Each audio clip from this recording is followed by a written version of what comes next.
Alors, aujourd'hui, dans le cadre de ma série d'interviews de femmes inspirantes, je reçois Joëlle Dagosseri.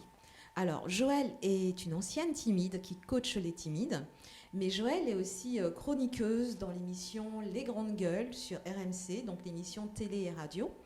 Et donc, moi, ce que j'ai envie que tu nous dises, Joëlle, c'est qui est Joëlle et comment on passe de grande timide à chroniqueuse radio-télé. Alors, ce que j'ai mis en œuvre, c'est je me suis appliqué une stratégie. Je fais jamais rien au hasard. Donc, je me suis pas levée un matin comme ça en disant tu vas plus être timide. Non, j'ai vraiment fait ce qu'on appelle la méthode des petits pas. Oui. Et je me suis dit par quoi tu peux commencer, parce que moi j'étais salariée en entreprise, et je me suis dit par quoi tu peux commencer juste pour faire un petit pas, pour sortir, quel petit truc tu peux faire pour être quelque chose d'autre. Et j'ai décidé de commencer par mon bonjour. Parce qu'en fait, je me suis arrêtée et j'ai visualisé toute ma journée. Qui est Joëlle ? Ça va expliquer aussi comment on fait pour passer de timide à chroniqueuse. Je dirais que je me défie vraiment comme une amoureuse de la liberté. Je suis à la recherche constamment de la liberté. J'aime être libre de dire ce que je veux, ce que je pense, libre de faire aussi ce que je veux, libre d'aller où je veux, et je décline la liberté à toutes les sauces. Oui. Et c'est vraiment quand même mon moteur principal, la liberté et la paix, mais la liberté. Et du coup, c'est à la recherche justement de cette liberté, parce que la timidité, c'est comme une cellule. Je me sentais, à l'âge de 30 ans, je commençais vraiment à me sentir comme dans une cellule, c'est-à-dire impossible de parler avec les autres, ou très peu, ou alors avec des gens que je connais très bien. Impossible de faire ce que tu veux, parce que quand tu ne parles pas et que tu ne dis pas ce que tu veux, ça te ferme plein de portes, plein d'opportunités, donc impossible de faire ce que je veux, impossible de me déplacer comme je veux, pas parce qu'il n'y a pas de transport, etc., mais de se dire, je vais là, par exemple, il y a des gens que je ne connais pas, ou par exemple, je suis invitée quelque part, mais il y a des gens que je ne connais pas, et du coup, non, je préfère décliner l'invitation. C'en était à ce point-là. Ouais, c'en était à ce point-là. Ou alors, quand j'y allais, je passais un très mauvais moment, je peux te dire. Même pas un très mauvais quart d'heure, mais très très mauvais moment. Et donc, parce que je restais dans mon coin, j'étais isolée, etc. Donc je suis à la recherche de liberté. Et en fait, c'est cette envie de liberté-là qui m'a poussée à régler ce problème, entre guillemets, de timidité, et à me dire, non, écoute, là, tu vas vraiment t'en sortir, parce que sinon, tu ne seras jamais la femme que tu veux, en fait. C'est impossible de rester timide et d'être la femme que je voulais. Donc, voilà.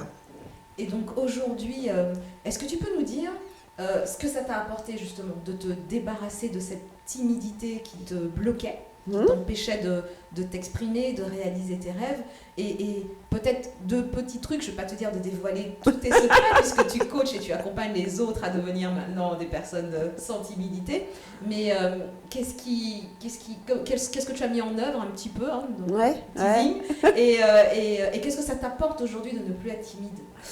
Comment j'arrive au travail, qu'est-ce que je faisais, voilà, donc j'ai regardé ma façon de fonctionner, ma façon de parler avec les autres, et je me suis dit, quel est ce petit truc que tu peux changer?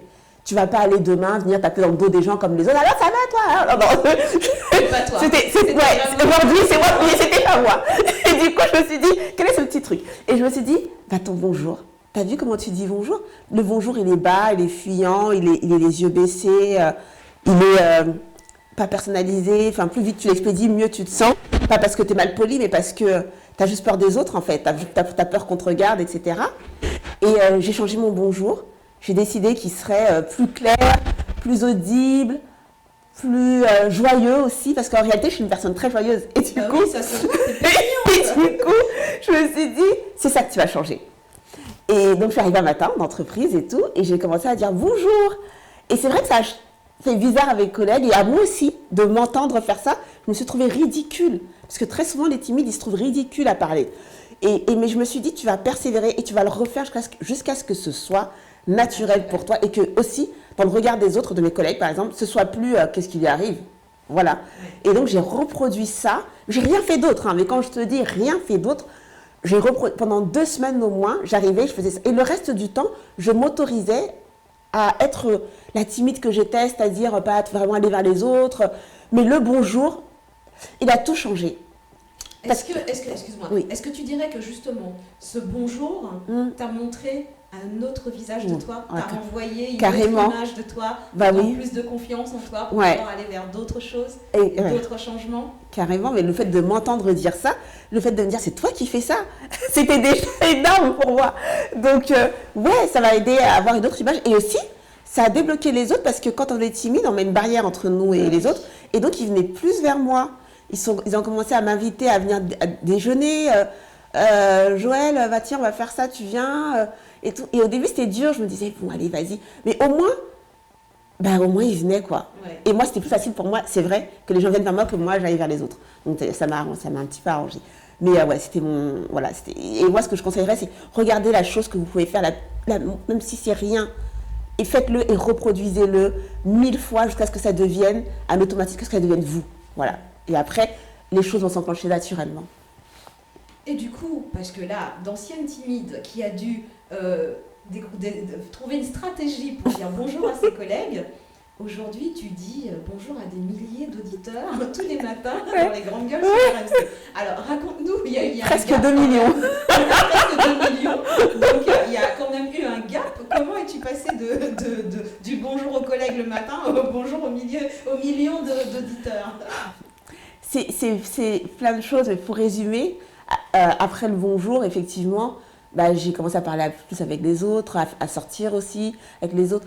Même ma façon de m'habiller a changé parce que ça reflétait plus ma personnalité. Avant, je m'habillais pour pas qu'on me parle. Bien sûr. Et pour pas qu'on te voie. Pour pas qu'on me voie. Voilà, exactement. Donc, j'ai commencé à être moi et à mettre des choses colorées parce que ça me reprend. En fait, c'est ce que j'étais au fond de moi, mais que j'osais pas faire parce que je me disais, ils vont dire quoi? Ça va faire bizarre, machin. Donc, et donc, il y a tout ça. Donc, en fait, c'est toute ma personnalité qui s'est exprimée.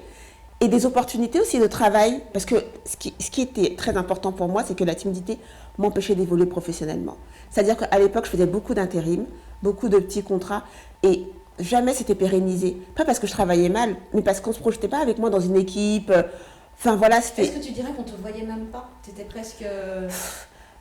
On me voyait dans le sens où je travaille, qu'on me demande mes résultats et tout, mais j'étais pas intégrée. Ton potentiel n'était pas... Voilà, et mon potentiel n'était pas visible. Visible, exactement. Ma personnalité, les gens connectent avec vous, avec votre personnalité. Oui. Au-delà des compétences techniques, elle a même tenté son dossier, c'est sympa. Mais bon, c'est qui, elle, tu vois? Et je suis pas un robot. Et donc, du coup, effectivement, les opportunités ont commencé à s'ouvrir professionnellement dans le travail dans lequel j'étais. J'ai changé de boîte, j'ai évolué aussi au plan de carrière, j'ai évolué, etc. Et puis, un jour, pour revenir justement au fait que je sois chroniqueuse, c'est une émission que j'écoutais, moi, en tant qu'auditrice. Et un jour, j'ai entendu qu'ils faisaient un casting et tout. Et je me suis dit, tiens, pourquoi pas toi? Bon, j'avoue, je me suis dit, ils ne vont pas te prendre. Mais fais-le, parce que toujours dans ce processus tu dois te sentir libre d'oser. Ça ne veut pas dire qu'il y aura le résultat escompté, mais toi et toi-même, tu dois te sentir libre d'oser et pas te mettre une barrière. Et je me suis dit, c'est les autres qui doivent te dire non. C'est pas toi. Ouais. C'est-à-dire, en fait, tu as fait ta part des choses. Voilà, déjà, exactement. Je fais ma part. Je suis intéressée. Déjà, c'est ça. J'envoie ma candidature. J'envoie ma candidature. Je fais le casting. Exactement. Puis, voilà. Et exactement. à la limite, je suis déjà très fière de l'avoir fait. Mais j'étais déjà au top. J'envoie ma vidéo, je dis, mais j'étais bien. Je dis, ils vont pas m'appeler, mais je suis bien. Ouais. C'est pas à moi de me dire non. Oui. J'ai pas à me dire non à mes envies. Je veux que quelqu'un d'autre me dise, oui, c'est bien ce que tu as fait, mais non, on ne peut pas pour ça. Ouais. Voilà. Et du coup, bon, ça a marché. Donc du coup, j'ai été sélectionnée, j'ai fait ce qu'on appelle une finale, parce qu'il y avait d'autres candidats sélectionnés. Et puis après, ils m'ont retenue. Et puis voilà, donc ça fait maintenant 5 ans que je fais ça. Et du coup, tu t'attendais à être prise? Pas du tout. Et tu vois, mais j'ai envie de te dire, mais c'est magique en fait. Voilà ce qu'on obtient quand on ose en fait. On ose et du coup tu t'es dit je sais pas ce que ça va donner, mais j'y vais, je fais ma part, et je verrai bien. Et du coup en osant, ça fait 5 ans maintenant que tu es chroniqueuse radio et que tu es écoutée par 2 millions d'auditeurs. Ouais, c'est dingue. On l'avait dit il y a quelques années. N'importe quoi, je l'ai dit, mais bien sûr. Je sais pas à qui tu parles, mais c'est pas moi. Non, jamais. Et puis c'est là où l'émission, il faut affirmer ses opinions. Oui. Tout ce qu'un timide ne fait pas, en fait. Ouais. Moi, ce que je faisais pas, dire ce que je pense, malgré le fait que je puisse être désapprouvée. Parce que quand on est timide, on a peur de la désapprobation, du jugement, du rejet. Et donc, moi, j'avais peur d'être désapprouvée. Et aujourd'hui, quand je vois que j'assume mes opinions et que ouais, je suis désapprouvée, c'est clair, des fois je me fais insulter sur les réseaux et tout. Mais je suis fière. Quand je sais d'où je viens, je me dis non, attends, c'est bien. Et donc du coup, aujourd'hui, si tu avais, allez, 3 conseils à donner aux personnes qui vont voir cette interview de toi et qui ont envie de faire du changement dans leur vie, comme toi tu as osé le faire, qu'est-ce que tu lui donnerais comme conseil? 3 conseils, c'est ce que j'ai dit en premier. Allez-y petit à petit. Regardez la plus petite chose que vous pouvez changer. Répétez-la. Et quand elle est maîtrisée, rajoutez une petite chose. Encore plus. Deuxième conseil, je dirais, éliminez la perfection de votre vie. Oui, ça c'est vrai que c'est quelque chose. Éradiquer, j'ai envie de dire. Éradiquer. De toute façon, on dit bien que la perfection n'est pas de ce monde. Ça n'existe pas. C'est juste un fantasme. Ça sert à rien, vous courez après des chimères. Autant moi je cours après la liberté, je me disais autant la perfection. Non, ça il faut l'éliminer. Et même, c'est même pas que ça n'existe pas, c'est que même pour votre bien, ça va vous faire du bien d'être imparfaite. Oui. Faites des erreurs. C'est tellement bien de faire des erreurs. Parce qu'on apprend. Oui. Voilà, on apprend, donc éliminer la perfection. Et puis la troisième chose, c'est, comme je vous ai dit, laissez les autres des fois vous dire non. Laissez les autres vous dire non. Ne vous dites pas non constamment. Alors c'est vrai qu'on peut se mettre des limites à soi-même parce qu'il y a des choses où on dit non, telle barrière, je n'irai pas au-delà, des choses comme ça. Mais laissez quand même les autres, un employeur vous dire non, ta candidature ça va pas. Un chéri te dire non, je veux pas sortir avec toi. laissez les autres vous dire non. Voilà, laissez repousser le non. Il y a des noms, le nom existe dans le monde, mais mettez pas ça au premier niveau, c'est-à-dire chez vous. Laissez un petit peu derrière, ça va venir après, c'est pas grave. Et donc du coup, j'ai envie de dire en fait, dites-vous oui. Ouais, dites-vous oui. Et laissez le nom aux autres. Laissez les noms aux autres. Voilà. Oui. Les autres vont dire non tranquillement et puis ça va, c'est pas grave. Ouais. Vous vous êtes dit oui, voilà. Et c'est ça l'essentiel. Ouais, c'est vraiment l'essentiel. Et en fait, quand on se dit oui, on change sa vie. Ouais. Et la preuve, c'est que Joëlle, elle a changé sa vie. Oui, complètement. Totalement. Et aujourd'hui, elle accompagne d'autres à le faire. C'est vrai. Tu accompagnes d'autres personnes qui sont timides en leur prodiguant ta méthode, tes conseils pour pouvoir aujourd'hui vaincre leur timidité. Ça me tient à cœur. Vaincre sa timidité, ça c'est important, c'est vrai.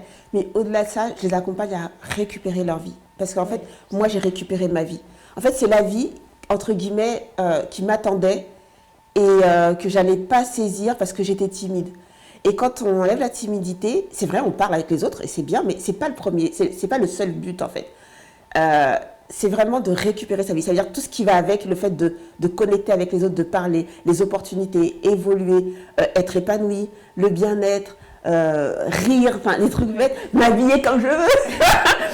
Voilà, récupérer sa vie. Moi, je les aide vraiment à ça et ça me tient tellement à cœur parce que je sais tellement ce qu'il y a derrière la timidité. Je me dis, allez, viens, on y va, tu vas voir derrière, c'est tellement beau. J'ai fait le chemin, je t'emmène. Ouais, carrément. Tu verras comment ça va changer. Oui.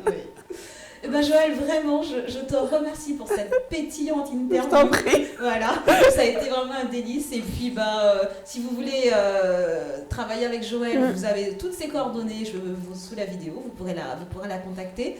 Et puis, moi, j'ai envie de vous dire, comme vous dit Joëlle, politique des petits pas et surtout, il faut oser. Oser. Parce que c'est de là que vient le changement.